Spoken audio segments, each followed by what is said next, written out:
It's time to get real. It's time to get raw. It's time to look ourselves in the mirror and come to the resolve that this version of ourself is not going to carry us in the stretch.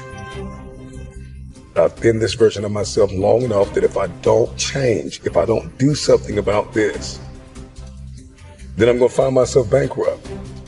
Having that faith, that vulnerability to just see things that are hard to see. It's got to get comfortable being uncomfortable. So can you handle the truth? It's a question. And if you can't, then if you see that, then you can say, well, if I'm going to change, I'm going to have to figure out how to deal with that discomfort until the point that I can see what I need to see, then I can change it. So it's the persistence of continuing to do something until you can do it.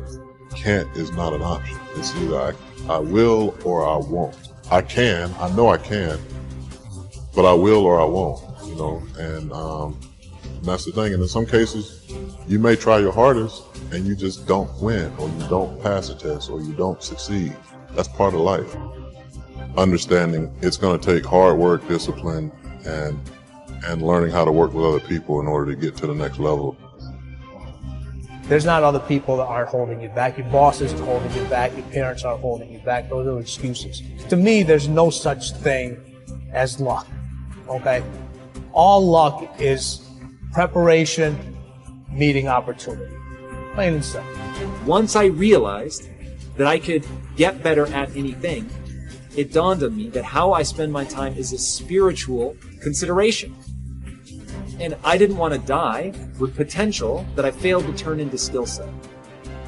That, to me, that speaks to how much of my potential can I actually turn into skill set and get good at this stuff and push and grow and improve. Like, that to me is just this incredibly intoxicating.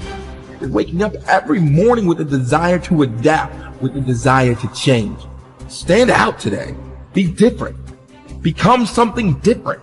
Stop lying to yourself and stand up and become something with worth, something with more than you've ever been. Your goals that you set for yourself, that's your power. Your ambition is your power. It's about how hard you can get hit and keep moving forward, how much you can take and keep moving forward. You have to electrify and get all the things that are necessary within you to start doing the things that you need to do. So when the time comes, you can kick down that door and move towards the possibilities of being the best of who you really are. Learning how to concentrate, learning how to focus in, deciding that you're going to focus to develop your skills. You'll be surprised of the ideas that will come to you, of the people that you'll be able to attract, of the opportunities that you'll be able to see. You'll begin to see things that have been staying there looking you in the face and say, I can't believe this has been here all this time. There are so many people in the world, and you know, you may be watching this right now, and you have these incredible ideas, and what you think is missing is motivation. And that's not true. Because the way that our minds are wired, and the fact about human beings, is that we are not designed to do things that are uncomfortable or scary or difficult. Our brains are designed to protect us from those things. So our brains are trying to keep us alive.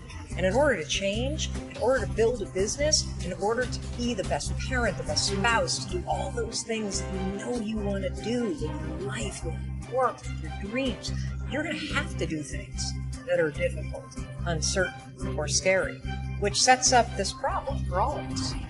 You're never going to feel like it. Why is it so hard to do the little things that would improve my life? Waking up and realizing that I'm never going to feel like doing the things that are tough or difficult or uncertain or scary or new. So I need to stop waiting until I feel like it. And number two, I am one decision away from a totally different marriage, a totally different life, a totally different job, a totally different income. Whatever you don't use, you lose. Lack of use causes loss. On this planet. Maybe not the next one, but on this one. If you tie your arm to your body, leave it there long enough, you'll never use it again. It's over. For the arm. Now, it may not be over, but it's over for the arm. The only way to keep the use of this arm is what? Keep using it. If you quit, you lose. Automatically. They don't bring it up for a vote. You lose automatically when you quit. Now, the same thing that goes for your arm goes for your brain, mentality. The same thing goes for all the human virtues. Ambition, unused, decline. Strong feelings, unused, diminish. It doesn't grow, it diminishes. Faith, unused, decreases. It's a law. Vitality, unused, diminishes. Energy, unused, decreases. The guy says, well, I'm going to save up my energy. You can't do that. That's like trying to save today, put it on the end of the year. See, you can't do that. They'll come take you away. If you don't use today, what? It's lost. The guy says, well, I'll work twice as hard tomorrow to make up for it. See, that's foolish. You could have done that anyway. Today unused is lost. A talent unused is lost. An ability unused is lost. So here's one of the key expressions of the evening. Take a new inventory of yourself. Starting tomorrow, new project. Take a new inventory. And make sure that all of your talent and ability and mentality and ingenuity and vitality and strong feelings, faith, courage, make sure that all you've got is being used. Otherwise, you lose. Resolve to focus on the solution and what can be done now, rather than on what happened and who's to blame. Think in terms of the actions you can take to resolve the situation, rather than what went wrong and who is to blame. To remain optimistic, look for the good in every situation. When you look for something good, you will always find something good. Furthermore, while you're looking for something good, because your conscious mind can hold only one thought at a time, you will automatically become positive, optimistic, and back in full control. Seek the valuable lesson in every problem or difficulty. Every setback you face contains one or more lessons that have been sent to you to help you be more successful in the future. The difference between successes and failures is simple. Failures feel sorry for themselves when things go wrong, whereas successful people look for the valuable lesson they can learn that will help them in the future. Normal Vincent Peale used to say, when God wants to send you a gift, he wraps it up in a problem. The bigger the gift that God wants to send you, the bigger the problem he wraps it up in. Instead of concentrating on the problem, look for the gift. Wonderfully enough, you will always find it. What's more, sometimes the gift or valuable lesson can be of far greater value than the cost of the problem itself.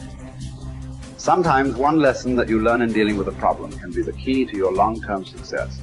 As Napoleon Hill wrote, within every problem or obstacle lays the seed of an equal or greater opportunity or benefit. Your job is to find it. Continually think of yourself as a strong, powerful, resolute person in the face of adversity. In World War, a British general was described by his superiors. There he stands like an iron peg, driven into the frozen ground, immovable. Let this be an accurate description of you whenever you face difficulties or problems of any kind. Resolve to stand like an iron peg, driven into the frozen ground. When you resolve in advance that you will never give up, your success is virtually guaranteed. In the final analysis, nothing can really stop you but yourself. In life, it doesn't matter how many times you get knocked down. All that matters is how many times you get back up. If you continue to get back up and press onward, you must eventually reach your goal. Each time you exert yourself, discipline to persist in the face of adversity, you also increase your self-esteem and self-confidence. Then, as your self-esteem increases, you feel stronger, more powerful, and more unstoppable. When you feel better and stronger, you become more capable of persisting the next time, and then the time after that. By disciplining yourself to persist in the face of all adversity, you put your life onto an upward spiral of self-esteem, self-discipline, and persistence until you eventually become like a force of nature. I think the best way to prove your value is to work, is to learn, is to absorb, to be a sponge. You always want to outwork your potential. As hard as you believe you can work harder than that. And that's what I tried to do when I first came in the league. But, you know, basketball is such a direct competition sport that me coming in at 17, I hated when, like, my teammates would say, you know, I get hit with an elbow, right? Shaq would hit me with an elbow in practice. I always had that extra chip on my shoulder. So, like, every day in practice for me was really trying to annihilate everybody that I was playing against. I wanted to prove you don't need to babysit me. And so it's always that competitive nature, the work ethic, and curiosity. My philosophy was a very simple one. Rudy was one of my favorite films growing up. After watching that film, I come to understand if I could work that hard, what would my career be?